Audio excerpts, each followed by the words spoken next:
요한복음에는 예수님이 어떤 분인지를 나타내는 7가지 표적도 나오고요.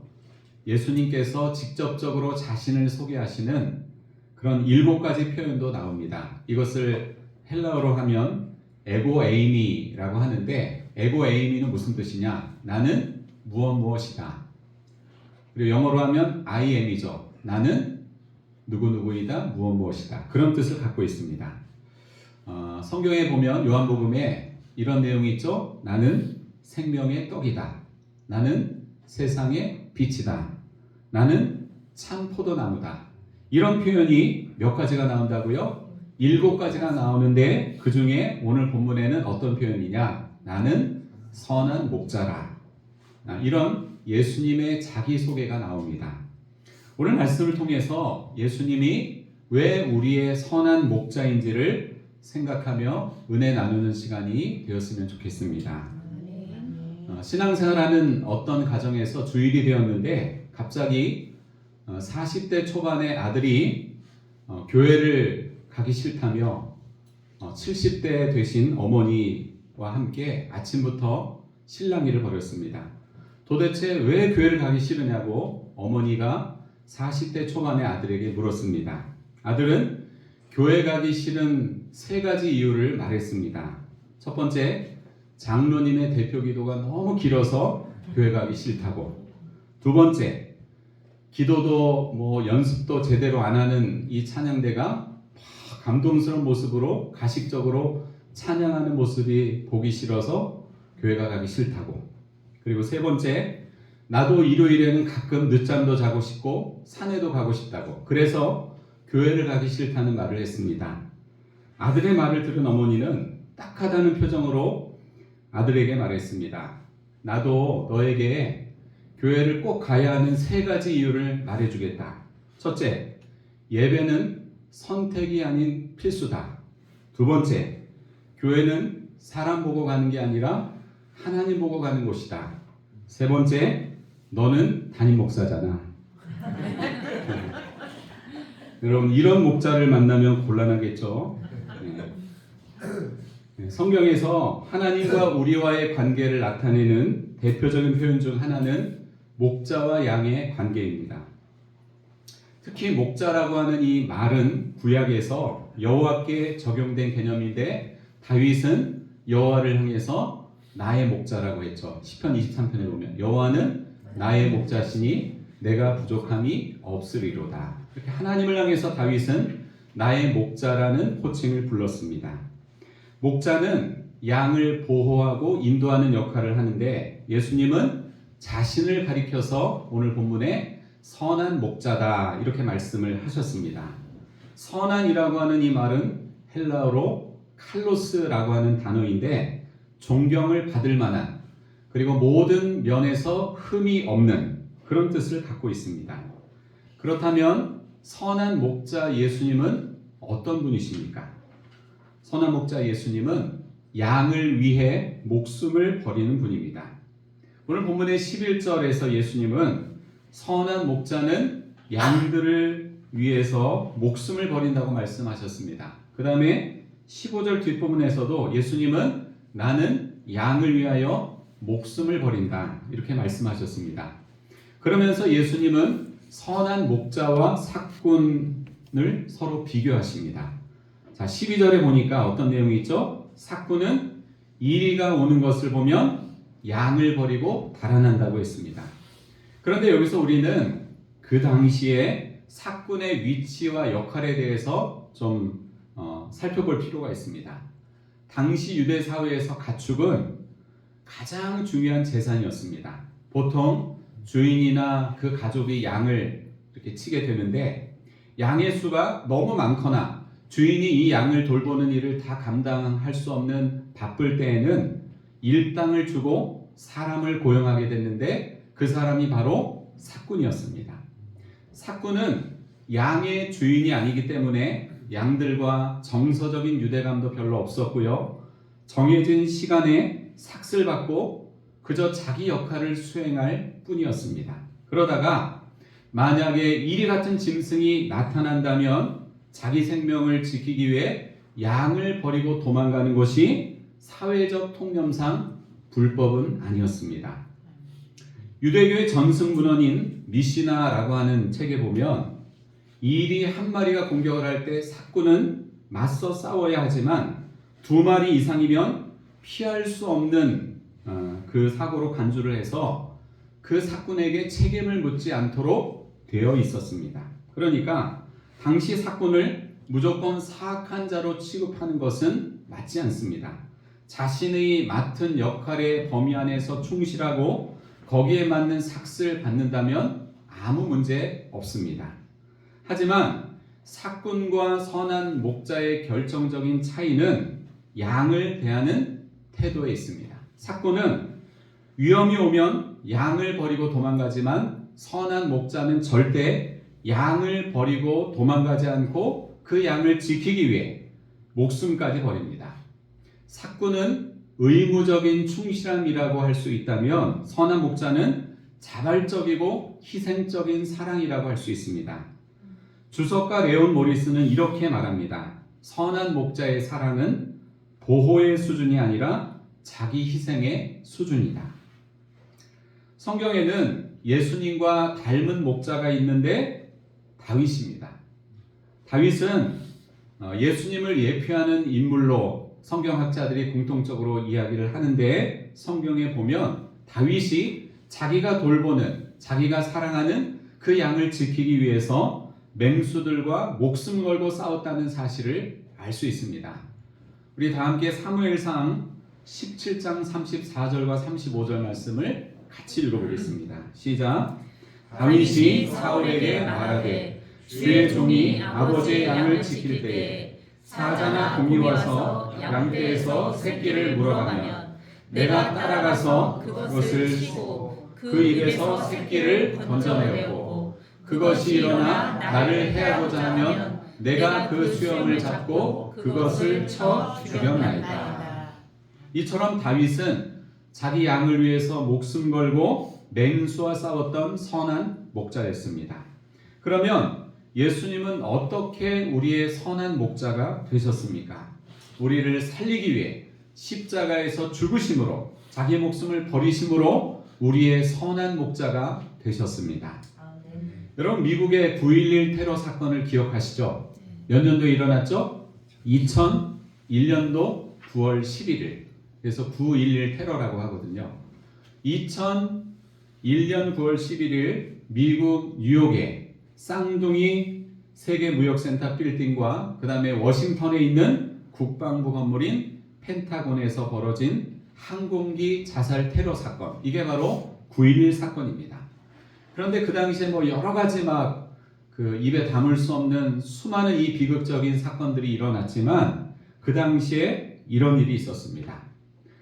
모건 스탠리의 보건 책임자였던 릭 레스콜라라고 하는 사람이 아주 아수라장 속에서도 침착하게 대피를 지휘했는데 그의 그 지도력 덕분에 2,700명의 직원 가운데 2,687명이 기적적으로 목숨을 건지게 되었습니다. 아직 13명의 직원이 남아 있었는데 남은 이들을 구하려고 그는 다시 불길 속으로 뛰어 들어갔다가 끝내 돌아오지 못하고 말았습니다. 릭 레스콜라는 위기의 순간에 도망치는 사건이 아니라 직원들의 생명을 구하기 위해 기꺼이 자신의 목숨을 바친 모건 스탠리의 선한 목자였습니다. 사랑하는 여러분, 미련한 양 같은 우리를 살리기 위해서 십자가에서 목숨 버리신 예수님은 영원히 우리의 선한 목자가 되십니다. 그 예수님을 영원토록 사랑하고 영원토록 예수님을 따라가는 우리 모두가 되기를 축복합니다. 두 번째로 선한 목자 예수님은 양을 잘 아시는 분입니다. 자, 본문의 14절과 15절 우리 다시 한번 읽겠습니다. 나는 선한 목자라. 나는 내 양을 알고 양도 나를 아는 것이 아버지께서 나를 아시고 내가 아버지를 아는 것 같으니. 자, 여기서 중요한 것은 안다라고 하는 말인데 안다는 말은 헬라어로 기노스코고요. 또 히브리어로는 야다입니다. 이 안다는 것은 단지 지식적으로 어떤 정보를 안다는 수준이 아니라 관찰과 경험에 의해서 그 본질 자체를 깊이 있게 안다. 이런 뜻이 바로 기노스코 야다입니다. 14절에서 목자도 양을 알고 양도 목자를 아는 것은 오늘 본문의 앞에 있는 요한복음 10장 3절에서 목자가 자기 양의 이름을 각각 한 마리씩 불러서 그들을 우리 밖으로 인도해 내는 것과 같습니다. 당시 유대 목자들에게 양은 단순한 가축이 아니라 가족과 같은 존재였습니다. 보통 한 목자가 관리하는 양의 수는 30마리에서 50마리 내외였기 때문에 목자는 자기가 돌보는 그 양들의 생김새나 성격이나 특징 이런 것들을 잘 알았고 그런 생김새나 특징에 따라서 이름을 붙였습니다. 우리 형석이가 다리꼴에서 염소를 돌보고 있잖아요. 하늘이도 친구가 되고 염소도 돌보고 있는데 너무나 잘 돌보고 있다는 얘기를 들어요. 근데 이 꼴통 같은 염소가 한 마리 있거든요. 저도 봤습니다. 근데 그 꼴통 같은 짓을 하는 그 염소의 이름을 삐리라고 줬어요. 삐리. 근데 진짜 보니까 딱 맞더라고 그 이름이. 그리고 생김새도 진짜 꼴통처럼 생겼어요. 근데 전보다 요즘에는 조금 더 이렇게 말을 잘 듣는다고 긍정적인 변화가 일어나고 있는데 그렇게 형석이가 꼴통 같은 염소에게 삐리라고 하는 명칭을 붙인 것처럼 예를 들어서 뭐 양들에게 순둥이, 뭐 고집쟁이, 점박이 흰둥이 이런 식의 이름을 붙여주었습니다. 그런데 목자가 양의 이름을 부를 때 중요한 것은 목소리였습니다. 목자들은 양들이 자신의 목소리를 다른 사람들과 구별할 수 있도록 특유의 톤과 억양을 사용했습니다.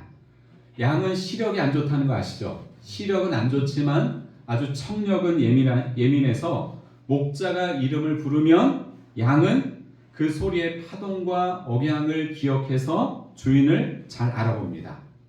이처럼 선한 목자는 양을 가족처럼 여겨서 목자와 양은 서로를 경험적으로 깊이 잘 아는 친밀한 관계였습니다. 그런데 15절을 보니까 어떻게 되어 있어요? 이런 친밀함의 원형은 아버지 하나님과 아들 예수님과의 관계라는 것입니다. 성부 하나님과 성자 예수님은 본질상 하나인데 서로의 알은 완전한 상호 인식과 또 사랑의 관계라는 것입니다. 성부 하나님이 성자 예수님을 온전히 아시고 사랑하시듯 선한 목자 예수님 또한 우리를 그토록 깊이 알고 사랑하시기 때문에 주님은 우리를 위해서 기꺼이 자신의 목숨을 버리셨습니다. 그렇다면 우리를 잘 아시는 선한 목자 예수님과의 관계에서 우리는 어떤 삶을 살아야 합니까? 무엇보다 우리는 목자의 음성을 잘 듣고 잘 따라가는 자가 되어야 합니다. 한번 따라해 보겠습니다. 목자의 음성을 잘 듣고 잘 따라가자. 우리가 성경을 읽고 묵상할 때나 아니면 예배 시간에 설교 말씀을 들을 때 그리고 기도하다가 어느 순간에 주님은 우리에게 어떤 음성 같은 것을 들려주실 때가 있습니다. 그럴 때 말씀을 통해 들려주시는 선한 목자 예수님의 음성을 듣고 잘 따라가고 잘 순종하는 것이 양된 우리의 본분인 줄로 믿습니다. 아멘. 그리고 선한 목자 예수님과의 관계에서 우리는 주님과 깊이 교제하며 주님의 사랑 본받기를 힘써야 합니다. 교회만 열심히 다닌다고 해서 주님과의 교제가 저절로 깊어지는 것은 아닙니다.